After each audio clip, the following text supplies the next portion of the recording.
Hi folks, welcome to another Windows in the Cloud episode, this time a very special one as it's live from MVP Summit here in Redmond. So I'm interviewing 4 Microsoft MVPs that are in the Windows and Devices category that will share how they use Windows 365 at their customers. So let's get started.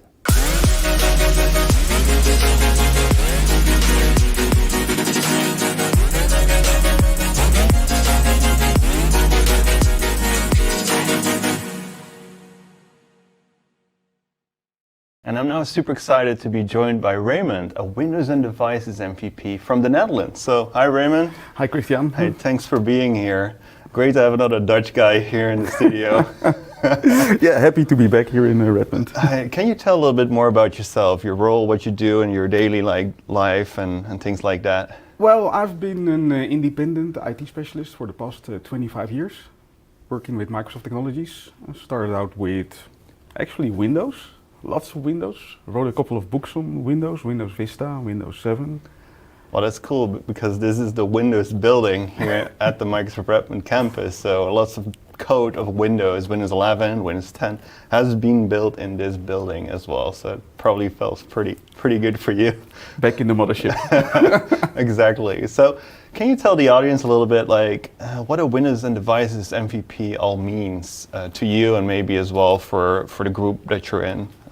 For me, it means that, well, I try to help the community in their challenges towards Windows, and especially, it's not really only Windows nowadays, it's the whole Microsoft 365 ecosystem that we're working on. Mm-hmm. And currently, my focus is more and more shifting towards identity and access management, but still, Windows is a big part of that. Yeah, exactly. No, that's great to hear. And I know your involvement with Windows 365, which we will touch on in just a bit. But yeah. First I want to know, what are the things that you like the most doing your day job for, customer, doing IT, Microsoft products and things like that? What I like the most is that what I do, especially when working on the workplace, is that you have huge impact on what people actually experience when they're working with the product that you've been working on as a specialist. And is that different now with cloud products involved than in the past? Well, with cloud products, it's independent of where people are working. So it used to be the workplace at work, yeah. And nowadays it's just anywhere. It might be anywhere in the world even. Do you see that Windows 365 helps with that as well, with remote workers and distributing the workforce a little bit? Yes, I see it in practice. Especially lately, I had a colleague of mine who had been working from abroad for quite some time, and he used Windows 365 to do his work. I heard you're using a Mac and as well sometimes Windows 365 on a Mac, and that's even possible too. But before we touch base on that, because I have some questions about that for you, what was the first time you got in touch with Windows 365? And what did you thought when you saw Windows 365 and a reflection of other products you have been seeing maybe for the last 2 decades? Well, I had seen some VDI solutions, and what I noticed that most of them had been struggling with especially streaming and being interactive with audio and video, and especially that part works really, really well in Windows 365. That's what I really like about it.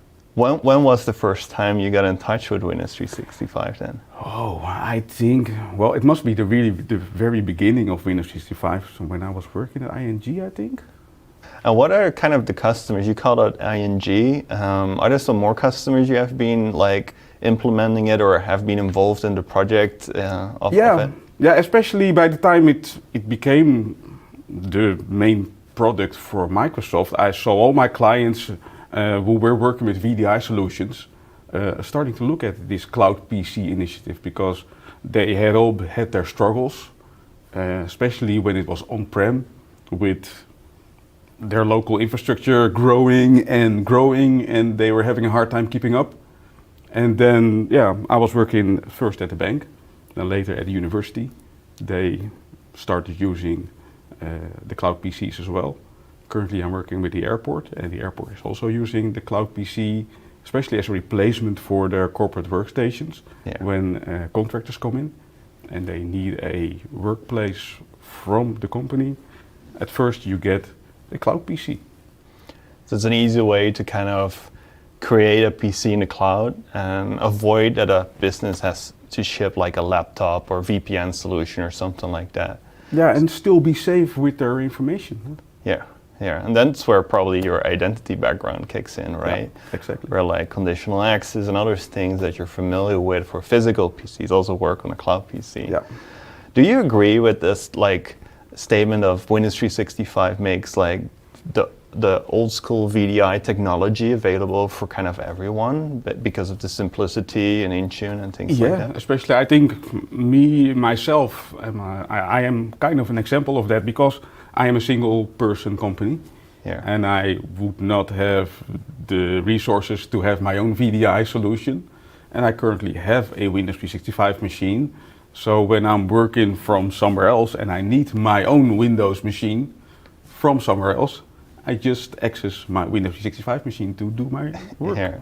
And then coming back to that, I know you have a Mac. Of course, we love that you're Windows and Devices MVP, but Mac is also great. And with Windows 365, you can use Windows 11 on a Mac.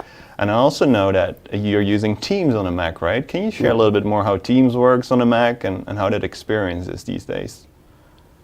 It's getting better and better. I even have some extra features on the Mac with Teams. Yeah. I like the way it recognizes a few things like this and you get all kinds of effects on the screen. Yeah, I have not experienced that one myself, but I see a lot of people doing it. Like, it's when you do a thumbs up, there's a like or something, right? Like, yeah, when you do one thumbs up, there is like a thumb coming up. But when you do two thumbs up, there is like fireworks in the back. And it even works on your iPhone. So if you use your iPhone for Teams and you start doing all these gestures, then... That's pretty cool. I should start doing that myself as well. So are you using the new Windows app as well on your Mac? Yeah, I installed that. And how do you experience that in relationship to the Remote Desktop app that previously was available or still is available, but in terms of the future and the consolidation of the end-use experiences? I didn't have any problems with the previous Remote Desktop app, so yeah, there's nothing special for me on it, but I like that there is a Windows app that just does the job. Yeah, and it brings AVD as well together. So if you're like, as a contractor like yourself, for businesses sometimes have AVD, sometimes have Windows 365. That's the main purpose for switching to the Windows app. Yeah, exactly. What was the feature you saw like happening in the last 2-3 years that was like, hey, this is pretty cool. I haven't seen this before, that you want to share? I tried Windows 365 on my iPad, and that was like, whoa, this really works. I have a mouse, I have a keyboard, and I have Windows running on an iPad. Here, so you kind of transform your iPad into a Windows device. Yeah, and I have a Mac, but I also have Surface devices, and of course I have been using Surface devices with Windows, and now I have this iPad running Windows. It's like, well, finally I can really use it. Yeah, that's pretty cool. What would you recommend in terms of like, sometimes we hear customers like new technology comes too fast or things are disruptive with older technology. What did you recommend there? Just let's start and just go, or do you recommend something else, a more phased approach? Like, what do you recommend for customers there? Well, it's always easier for the experienced people to switch towards Windows 365, of course. Yeah. But I think that even ordinary users will easily get used to Windows 365. And well, maybe when you're working with like multiple monitors and stuff like that, then there might be some extra instructions required to get them used to what they get or get it customized for their specific situation. But otherwise, I think it's really simple. Okay, just give it a go, kind of. Yeah, because I think most people are already coming from a situation that they had been using like VDI or thin clients or some other solution with remote desktops, and then Windows 365 is just another remote desktop. Only it's working better and easier than the other solutions we had before. As a journey kind of into that modern workspace and Intune and kind of consolidate that all together to use Windows 365 as well. like Windows 365 works with Windows 11, as you know, and Windows 10. And Windows 10 end of service is coming up as well, as you know, right? I know. Like, do you recommend customers as well to use potentially Windows 365 for connecting to Windows 11 from a Windows 10 device? Well, yes and no. I think you should just move to Windows 11, even with your Windows 10 devices. I don't think the hardware is that old that it doesn't support Windows 11. At least most companies won't have really, really old hardware. Unless there's a TPM chip or something missing. Yeah, but even then, like the TPM 2.0 is from 2013 or something, way back. Yeah, so that's correct. If you're not on that level of hardware, you are about to replace your hardware anyway. Yeah. So I think Windows 11 on Windows 65, well, it might help to get people used to Windows 11 up front before you're moving. So you can like use it for user acceptance testing or stuff like that. But I don't think you need it for the actual migration to Windows 11. Yeah, the reason why I'm asking that is that we recently announced a new offering for extended security updates. So the issues of Windows 10, that you will get those for free, or at least included in the Windows 365 license after 2025. So that could help customers that do not have that specific hardware element. But what you're saying is your customers, they pretty much have the hardware, but they are not migrating or upgrading yet, and you think they should just do that faster, kind of. Yeah. It's, I'm still working with Windows 10 because of my clients, being not ready yet for Windows 11. Okay. And I think it's a shame, especially for the end user. Yeah. There's so much nice stuff in Windows 11 that I just cannot use now on the client's machine. Yeah. And, well, same as Copilot, of course, in there now. It's still like early stage there, but it's just great to have Copilot in Cloud PCs, physical PCs, everywhere where you can use Windows from. Yeah. And as well on other device with the Copilot app, right? So. Yeah, I have to start playing with Copilot. It's on top of my list currently. Well, maybe I should get you back at some point in another interview, and then you can share your experiences. The thing is that with Copilot, well, I'm from the Netherlands, and on my Dutch machine, Copilot didn't appear in Windows yet. Okay. It's only in my Windows 365 client. Okay, well, another reason to use Windows 365. Okay, well, thank you for being here, Raymond. It was a pleasure. Another Dutch guy, always fun, right? So enjoy the rest of MVP Summit, and hope to see you back in another episode, maybe. Well, thank you for having me. Thanks.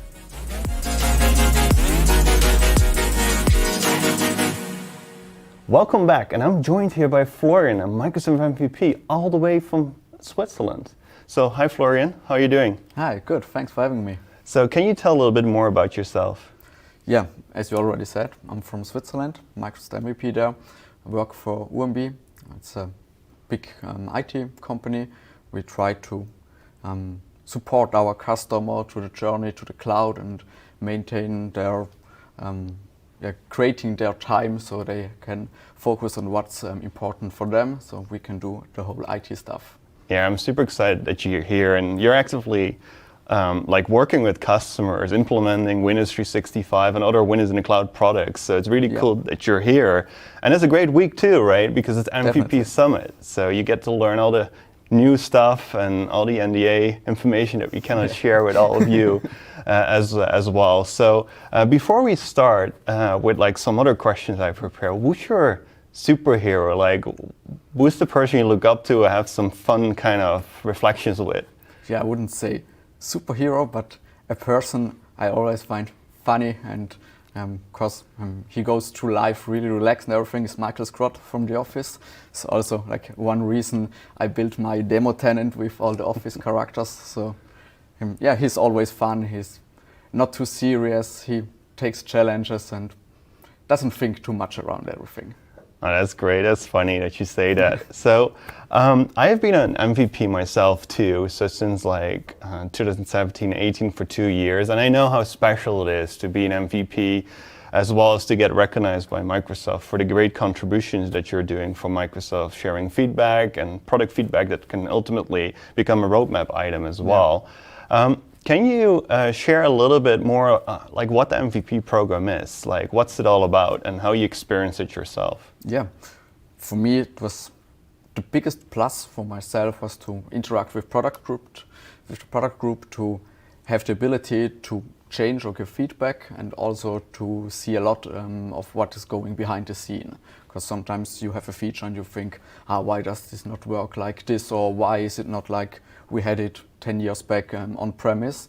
So you get a lot of a bigger understanding. You have the chance to chat with PMs. You have to the chance to go to product group meetings and everything. You have private previews where you can contribute before the product goes live. So that's like the part for me which was the most valuable so far. It's like now is my second year, and it's every day or every week I can join one of those meetings. It's very valuable.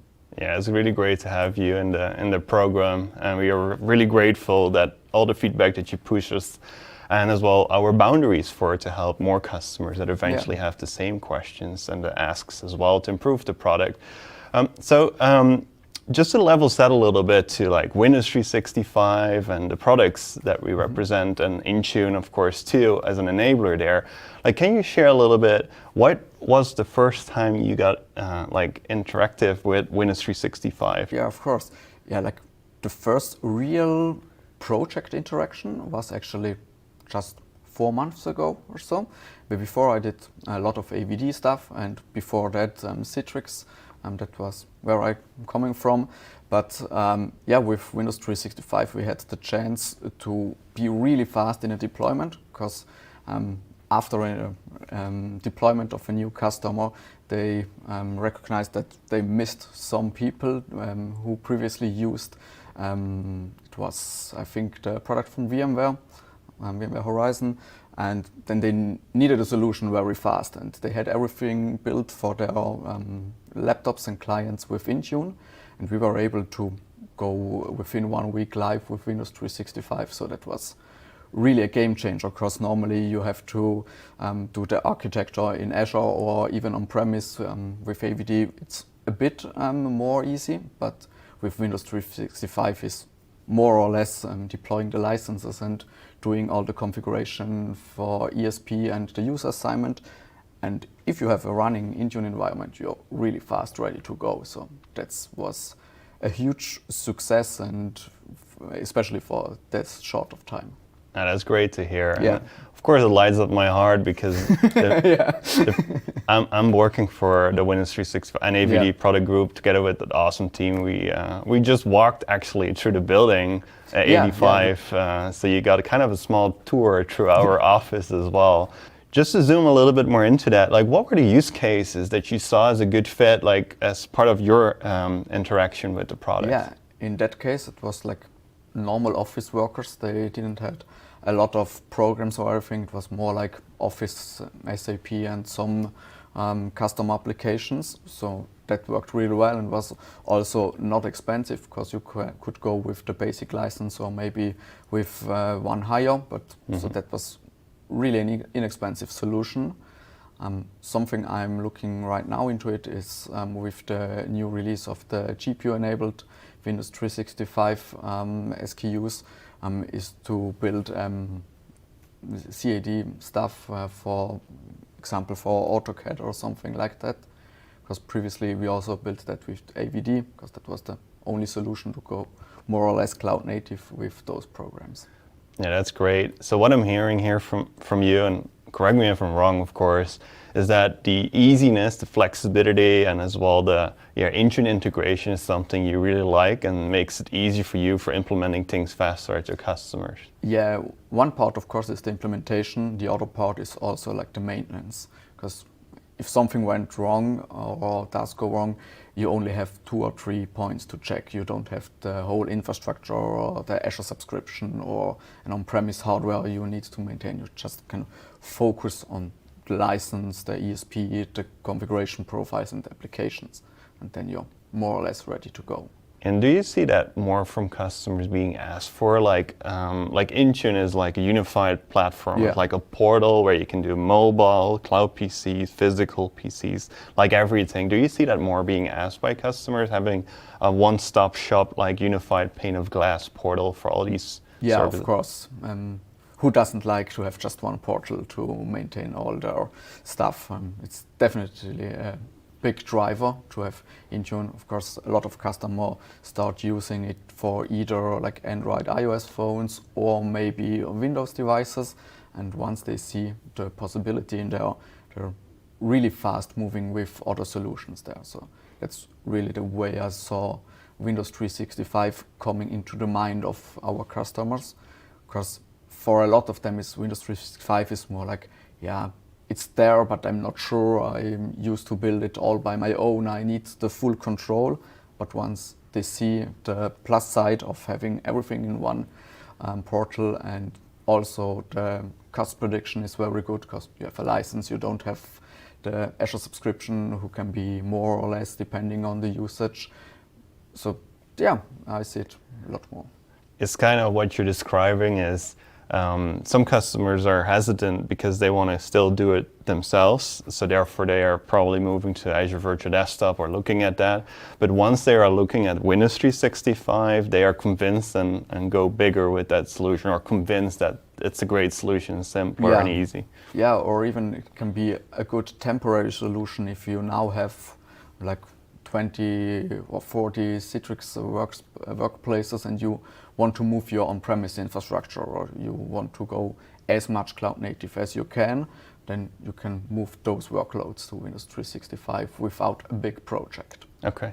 And how would you see that, like mergers and acquisitions? I'm not sure if you help those use case the customers as well to do a lot of acquisitions. How do you see that being a good fit? Being like the product easy and as well a cloud-based product, so it's scalable. How do you see that being a good fit for those? Yeah, definitely could be as well. I haven't had a case yet, but another case we often have is if a company has external employers or some people who only temporary work for them, then also Windows 365 is a very easy option. Or the opposite of merge and acquisition is a split of a company, and if you have like a period of time where people need to be able to access both environments, that also can be really helpful. Talking about passion, what's the feature you're most passionate about? Could be a feature that's already there or in preview, and please don't share any features that have not been shipped, of course.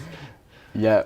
Right now is the GPU enablement in Windows 365, because also last year I had a bigger project with AVD where we built it on with the GPU enabled machines, and just the way it works in Windows 365 would have been a lot easier and probably more cost efficient, because if there was to have the kind of power we needed to go with and to have it cost efficient, we needed to go with shared pool. So with Windows 365, it would be a bit more, a bit cheaper, but we could go with one-to-one devices, which is especially with AutoCAD and other CAD solutions. It's just better when you have one device, one user. No, it's great to hear directly from you as a user, as well as a customer/partner, how the product is helping your customers and use cases there. So if we have like people listening here and want to get in touch with Windows 365, like what would you recommend them to do? Like what would be your recommendation for people like, hey, I want to kind of kick the tires with Windows 365 to go after? There are like two more or less big LinkedIn communities where they have a weekly newsletter which covers most of the articles written by Microsoft and also by other MVPs. So that would be a good start point. Or of course Microsoft Learn, where you have the classic documentation. But yeah. Well, thanks for being here, and my pleasure. Hope to see you back maybe at another interview in the future. Yeah, thanks. Definitely.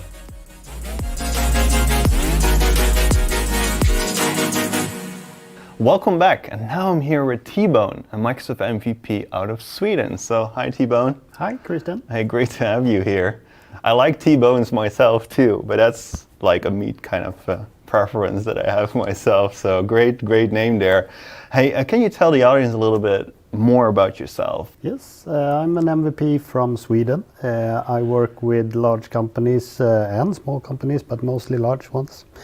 Globally, both in US, Europe, and Sweden. I have been an MVP myself like five years ago for 2 years, and I know how great it is to be an MVP like yourself, as well as to contribute and help shaping the product to a better place than it was before. So really appreciate the time and everything, energy you spent in doing that every day. What would you say to the audience here? Like, what is the first thing that comes to mind when you think about the MVP program? It's what you say, the influence on the product team to give feedback and to get responses. Before I was MVP, I discovered lots of things not working, lots of features that should be there, but no one listened. Now, when you're an MVP, you can have the dialogue with the product team and you can make things happen. What are the things that like you like the most in being an architect in Sweden as part of your job and your role? It's when you can pinpoint things that the company or organization need, and when you implement it and people understand how much this means for the daily work, how much it will simplify or optimize their day-to-day work. How do you kind of reflect that to like Windows 365 in terms of making things more simpler, helping customers to simplify their processes and things like that? The most common thing would be they are using another product today, third-party virtualization desktop, and they don't see the benefit of using Windows 365 or AVD for that case.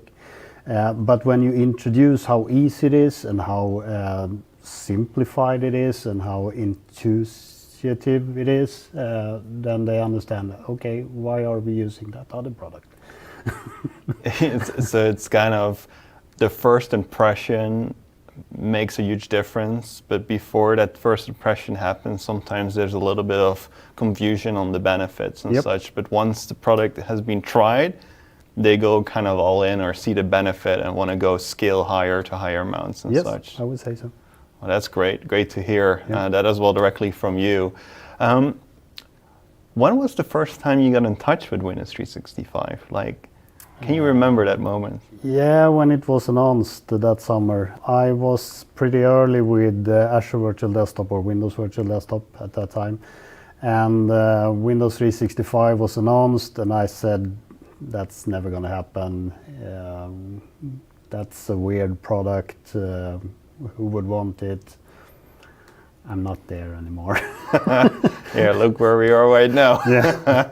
Yeah, no, it's great. And I actually worked for Azure Virtual Desktop or Windows Virtual Desktop back in the days as well. And I transitioned to Windows 365 for the main reason for simplifying the things even more and making the virtualization stack more accessible for anyone. And that's kind of what you just described as well, to make the service available for virtualization solutions that customers can adopt from like, hey, I was on a virtualization product and I moved to a more simpler version. But do you see as well customers that never touched virtualization or for a small amount go to Windows 365 for certain use case because it's more simpler?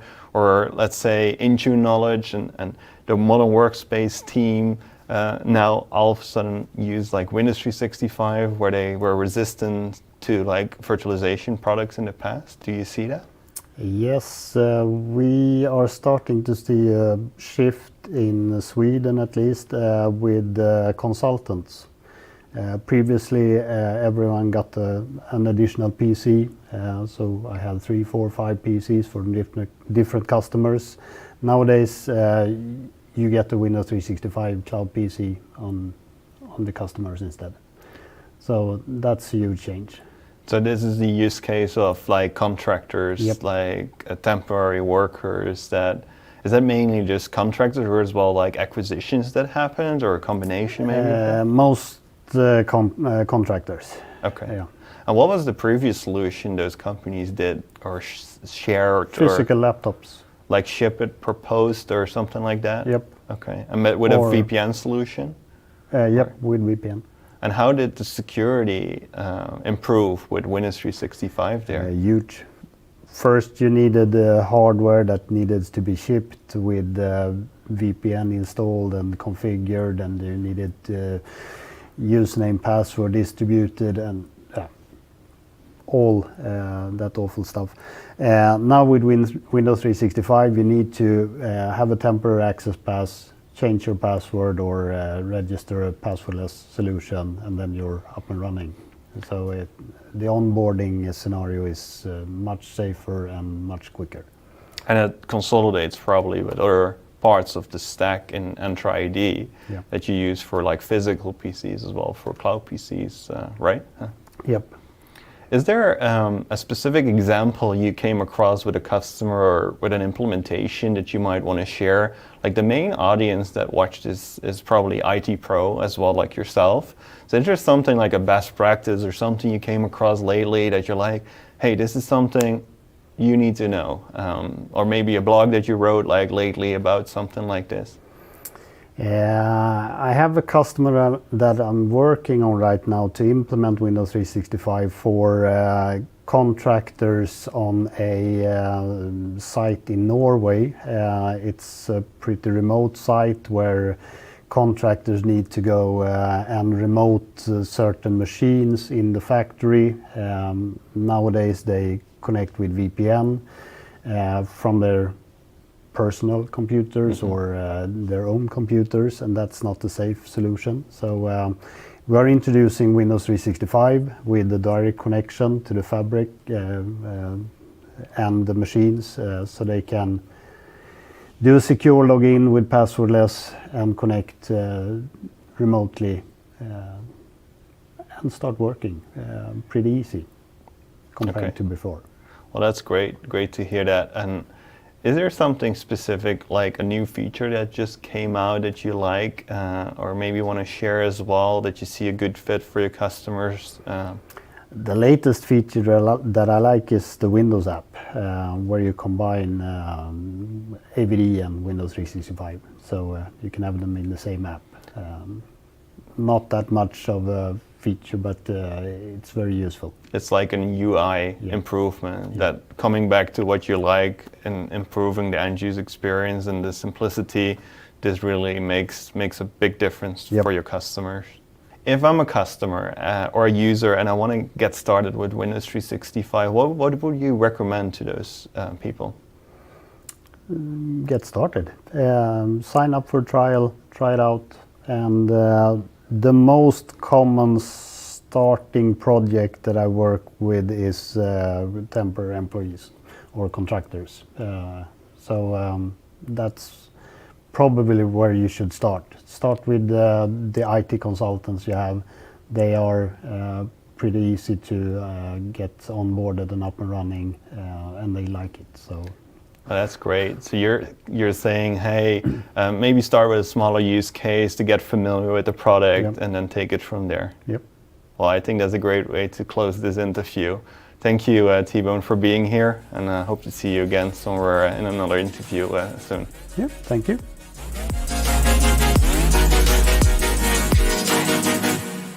Welcome back, and this time I'm with Sander, another Windows and Devices MVP in the identity and security space. So Sander, welcome, and thanks for being here. Of course. Hey, I heard something really special.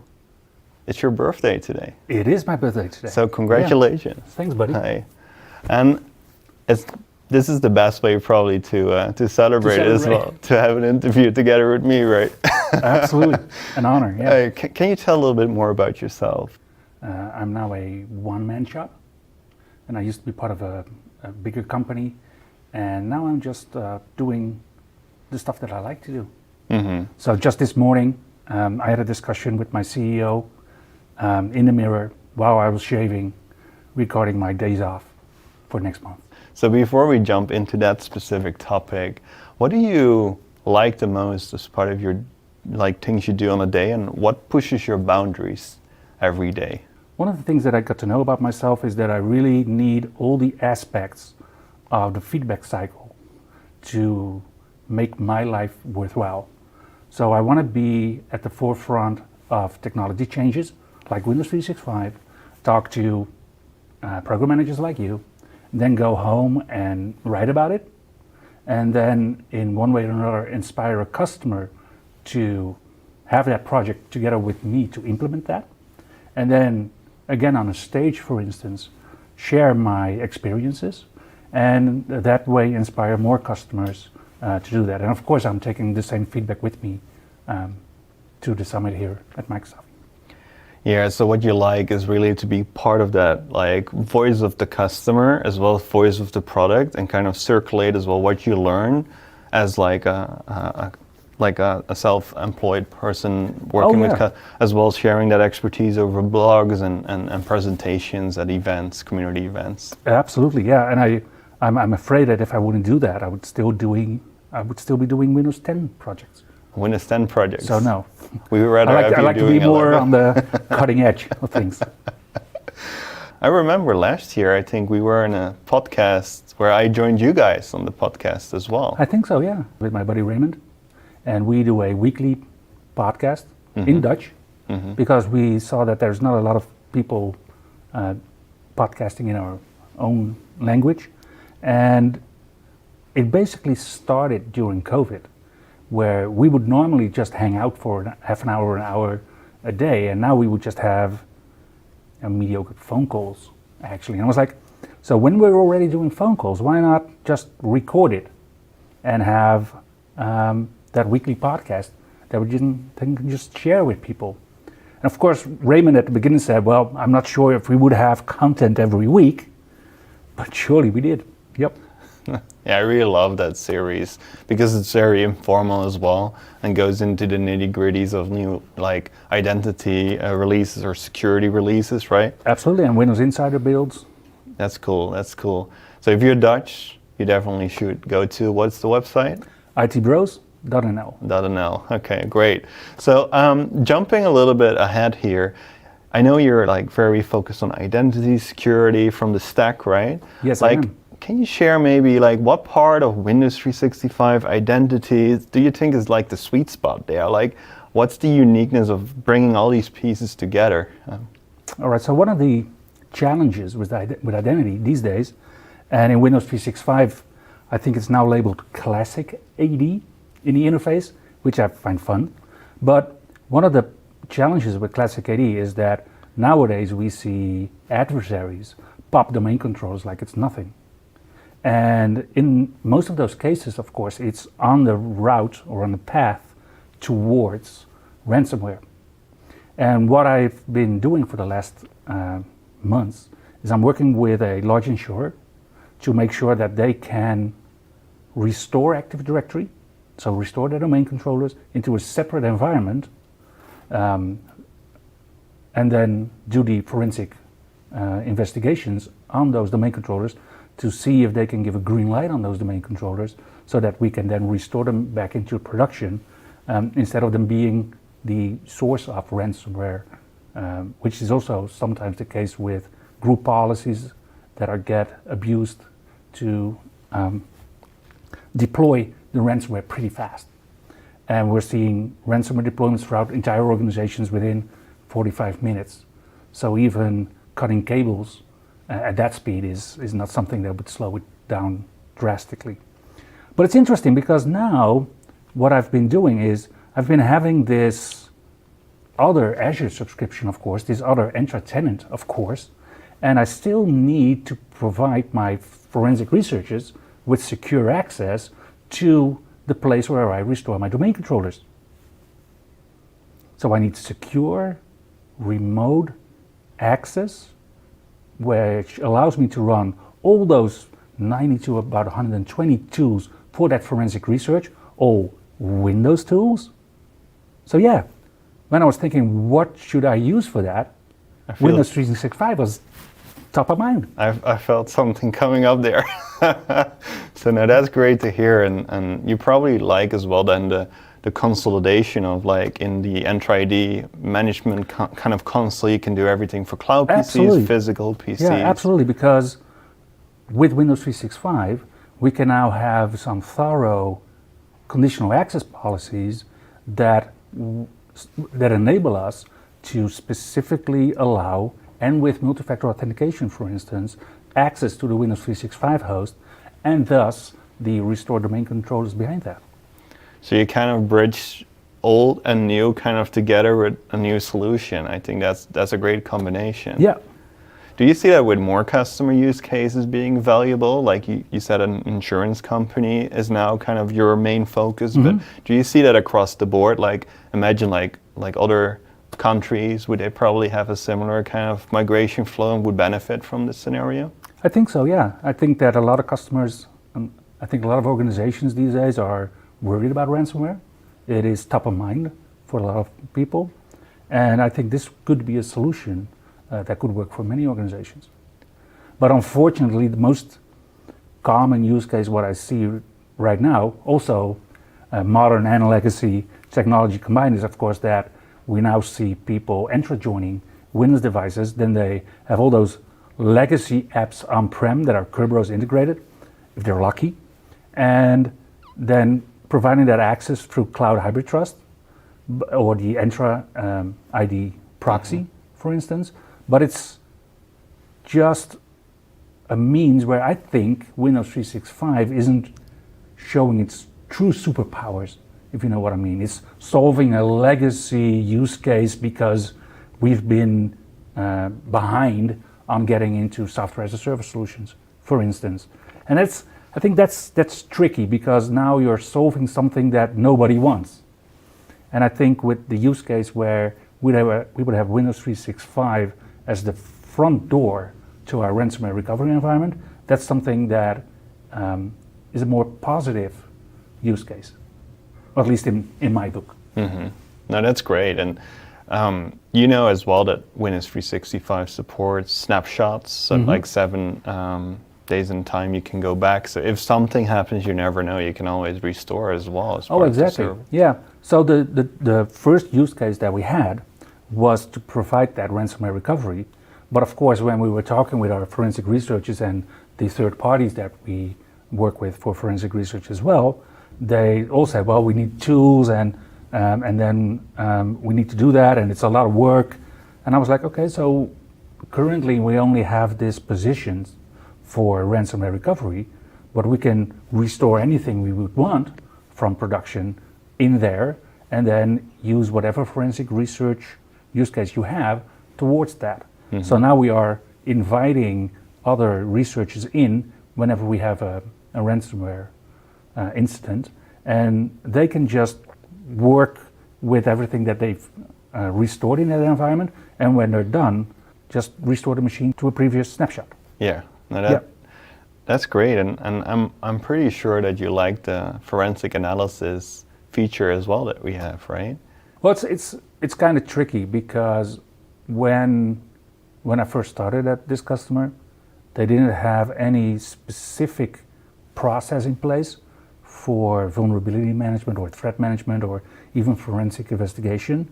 And everything is now being pioneered within the organization at least, but whenever I've been talking to other people about it, they share the same view as this is pioneering that we're doing. I'm like, then why are only we doing it? Everybody should probably be doing this. And I'm sure that all the forensic investigation features that you're offering could play a role in that process. And what would be your favorite feature of Windows 365? Like you shared a couple already, but do you have like a favorite one? No, it's fun because we've been talking about Windows 365 and features for a long time already. Yeah. And everything goes into a certain direction that I really like the product heading, but there's not just one feature.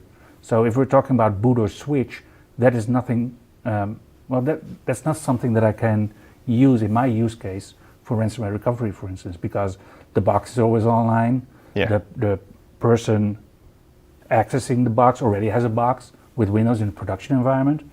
So there's some things that we had to figure out there as well. But it's everything that the product just does, the product does right.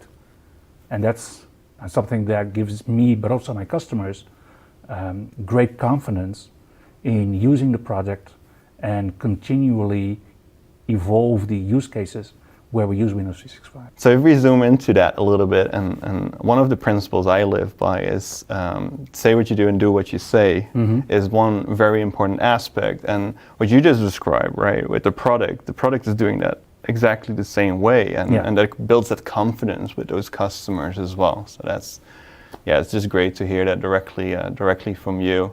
Hey, is there anything you want to share with the audience before we close? Well, if you share your motto, I'm about to share mine, of course.